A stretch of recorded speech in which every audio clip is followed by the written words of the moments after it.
What's going on, guys? Welcome back to another episode of Hustle with JesseW, and today we're going to go over a day trading recap, starting off the month strong. Check it out.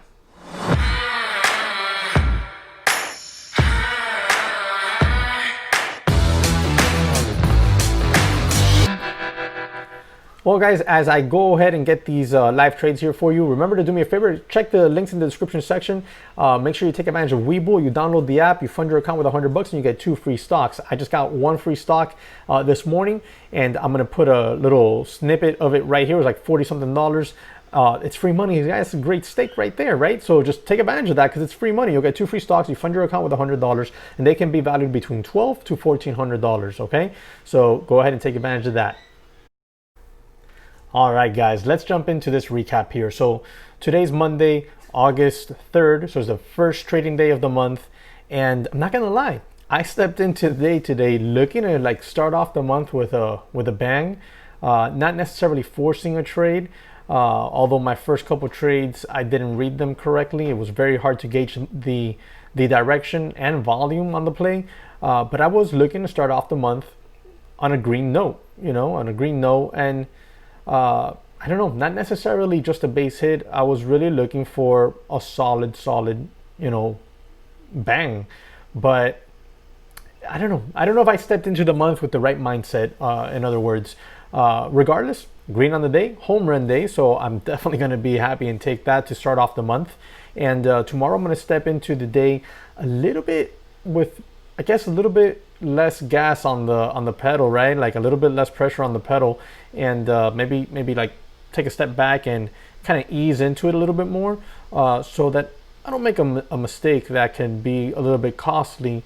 I don't like starting off the month deeply into the red. I don't think anybody does, just because you're starting off the month in a hole, and it's really hard to dig yourself out of a hole, right? So anyways, good day, home run day. So we're going to jump into these trades here. I traded the same stock on all 3 of my trades. I'm not sure if I have all 3 recorded. I know I have the last one recorded, and possibly, well, I think I took 4 trades actually. 1 red, 1 green, 1 red, 1 green. The last green trade really brought me way back into the green on the day. It was a big trade. So we're going to go ahead and jump into this here. Now, first things first, today, man, I missed out. Wow, I missed out so much on Codex. I missed this buy here, but I could have bought this, this pullback. This would have been choppy regardless. I would have been stopped out. So, this wouldn't have worked because I missed this. But when I saw this, I went to what was my number one watch, which was IMUX. And I had the opportunity to buy IMUX right here at $22, which would have been great for a quick trade, up here to 23. I would have sold half my position up here. Obviously would have stopped out the rest, but at least it would have been a nice trade. Like, I had the opportunity. I was there, right moment, right time, right opportunity, but I didn't pull the trigger. I didn't pull the trigger because I thought IMUX was not going to make the move, and it didn't. The move through the highs, it didn't make it. So, I've only would have been able to take a partial profit and then stopped out the rest, probably break even. I tend to not like to, when I scale out of my first take profit, I tend to not like to go red on the rest of it. So I probably would have stopped out right there, bang, break even. So, I was probably going to take like 500 shares, boom, sold 250. So, would have been an easy $250 winner, and then stopped out the rest.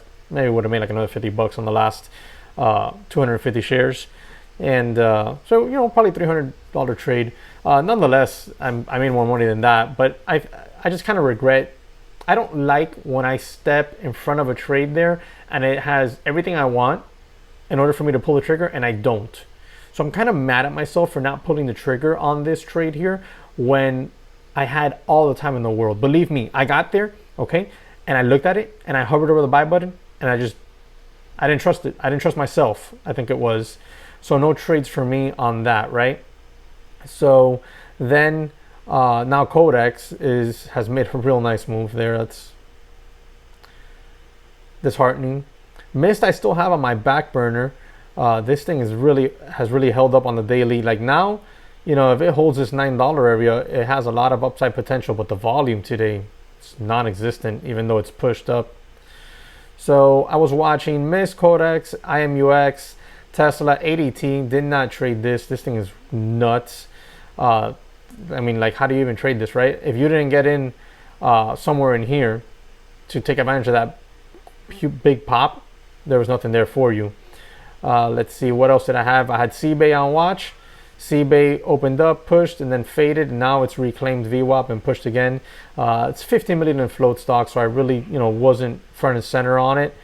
And I believe that was it for my watch list. And then, of course, I had BA on watch. Oh, wow. Did not expect this move from BA. I really wanted to, and I mean, I still can. I want to add some more BA in my long term. So I'm going to be looking to do that here pretty soon. And did not expect this move. Did not expect that move at all. What is the SPY doing? Oh, the SPY's right back up here at the high day area. Actually made a new high. All right, so that's why BA's been moving like that. And lastly, we had BA and Tesla, which were my trades. I traded Tesla and Tesla. I mean, I made money on Tesla, okay? All of my trades today were on Tesla, and I'm going to show you the live recordings right now. But this move right here, I don't understand how I let this move escape from me. I traded it in here. Right in here's where I traded it, which of course was the most difficult trade of life in the sense because it's so choppy, right? Like, it's like, oh, we're going to fail. No, we're not. We might fail. No, we're not. And then finally, boom, new high, and then boop, takes it right back. Come on. So, and then finally we get the resolution, which is what I was looking for in here. I was looking for this move to 1500 in here. Would have been a monster trade. Instead, I got chopped up, didn't manage my risk correctly, and stopped out of trades early. And then finally, at the end, I finally caught it. So let's go ahead and grab those live trades here so we can start going over them. Now, the very first one was right around the time frame that I usually like to trade, 940. But this, I was looking for a quick scalp on this and I pushed a new high, and it didn't give it to me, so I stopped out. And I think the problem here was I had too many contracts. I had two. Should have just gone for one since I was going for the quick scalp. Right there, I sell one.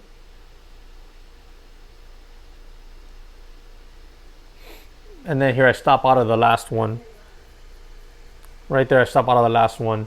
And then after that, I had one more trade here. And here's where I got kind of like messed with, right? Because we had this, I mean, I should have bought that dip, but honestly, I was unsure.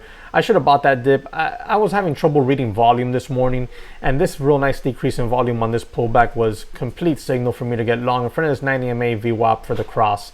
That was just me misanalyzing this whole setup here. So right here I have myself, let's see here, 2 contracts.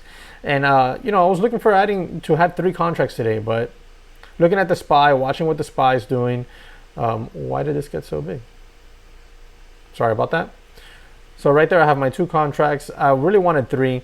I go off right here and look at the SPY real quick to see what the SPY is doing right there. And I'm looking for a SPY to break up above VWAP like it's doing and then push to new highs and see if Tesla will follow suit.